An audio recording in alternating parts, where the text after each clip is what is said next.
امریکہ اور ایران کے درمیان جوہری مذاکرات معطل ہونے کا امکان۔ امریکہ کے ساتھ جوہری مذاکرات اب بے معنی ہیں۔ ترجمان ایرانی وزارت خارجہ اسماعیل بقائی کا رد عمل، کہا امریکہ کی اجازت کے بغیر اسرائیل کا ایران پر حملہ ممکن نہیں تھا۔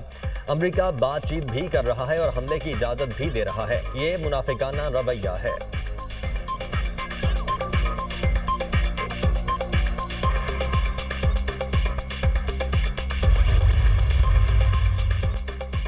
یو این میں مسئلہ فلسطین پر ہونے والی کانفرنس منسوخ۔ فرانس اور سعودی عرب کی جانب سے فلسطین کے 2 ریاستی حل کے لیے یو این میں کانفرنس منعقد ہونی تھی۔ کانفرنس یو این کے ہیڈ کوارٹر میں 17 سے 20 جون کو طے تھی۔ فرانسیسی صدر ایمانوئل میکرون نے کہا کہ سعودی ولی عہد شہزادہ محمد بن سلمان اور فلسطینی صدر محمود عباس نے نیو یارک آنے سے انکار کر دیا۔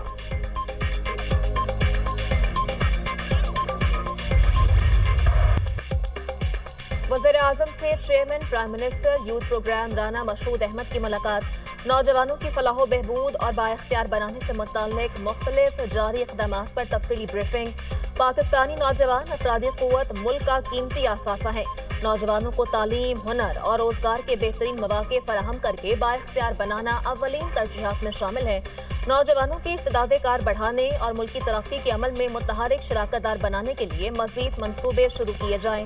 نوجوانوں کو عصری تقاضوں سے ہم آہنگ اور جدید ہنر اور ٹیکنالوجی کی تربیت یقینی بنا رہے ہیں۔ وزیر اعظم کی گفتگو۔